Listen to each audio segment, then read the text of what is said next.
And here they come. Here we go. Loading into the capsule. And the significance here of the bell, and I should... Gayle's face during the ringing of the bell is one of yesterday's most talked about moments. But check out the face of Aisha Bowe, who rang it right after Gayle. Talk about a yin and yang of emotions right there. Aisha Gayle's face. Look at Aisha's face. Yeah.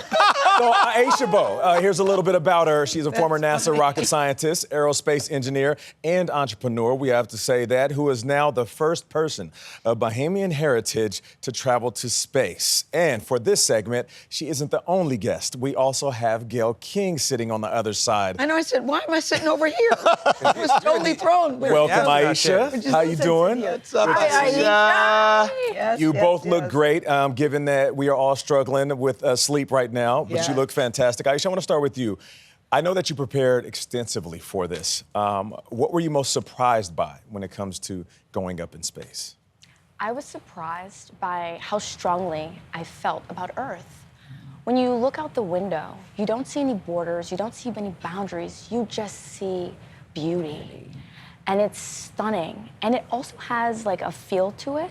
Like it's almost like you can feel the living life force. And it was just so beautiful. Yeah. It's impossible to go through this and not come out changed. Ooh.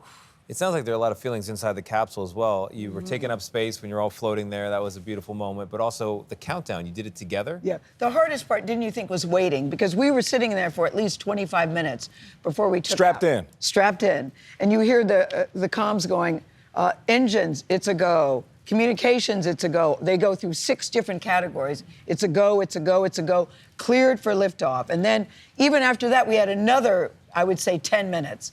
And at that point, we're all, let's go, let's go, let's go, let's go. So when it finally came to 10, 9, 8, we did that out loud. And when those rockets flared, we were like, okay, stuff just got real. Let's go. One of the things that each of you were allowed to bring friends and families and supporters. And Aisha, you had all of the Black women who had been into space, who had gone into space, not all of them, but most of them were there yesterday. Idea. And we had Dr. Mae Jemison on the air with us. And there's a photo op here. Yeah, there's a picture of all of you after, along with Gayle, who is now an astronaut. But I want you to talk about this. She had a T-shirt made with all our names. It's only on one side. I know. It's not even enough to fill 2 sides of a T-shirt. That's right. It's only on one. And actually, I have that T-shirt. I should have bought it in as a show and tell. But I wanted to ask you about the importance of space travel. I know that people will say this is space tourism, but every time a ship goes into space, every time that we put that technology to use, science happens, and that technology is used every day, from our cell phones to Tang. Yes. Talk about that. Yeah.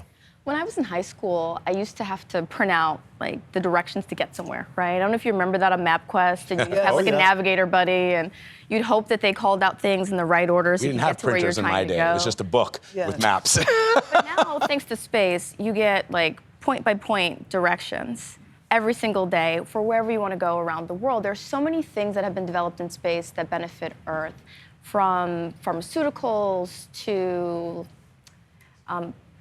like research on agriculture. Yeah. And you know, I paused there because we did research, and it was emotional. I mean, part of what I accomplished in my flight was I was looking at the future of being able to produce crops that can withstand harsh environments, so we can look at food security here on Earth. And simultaneously, we also were able to certify that device so more people could do research on New Shepard. So what do you think when people say, oh, it's frivolous? Number one, they call it a ride, which I find very irritating because they never say men went for a ride. What do you say to people who think that this was frivolous or just a ride? You know, I think the message that it sends is very, very powerful. And the people that say that, by the way, weren't there. But go ahead. I wish they could have seen the face of Zofia. I don't know if you got a chance to meet her, but she's a 6-year-old who we hosted. And to say she was excited is an understatement. And I asked her, okay, you've now gotten a chance to see a launch. What do you want to do? And she's like, I want to go to space, and I want to help protect Earth.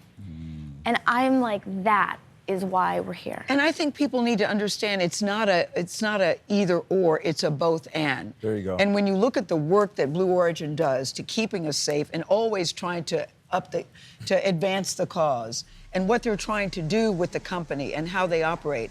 And I don't work for Blue Origin, but I think I was one of these people that go, I don't know why we got to do this, until you educate yourself and see what is happening there. I think you'll have a very different perspective. Well, it's obvious you two learned something about yourself, but it's important to remind everybody that we learn something about space exploration Yes.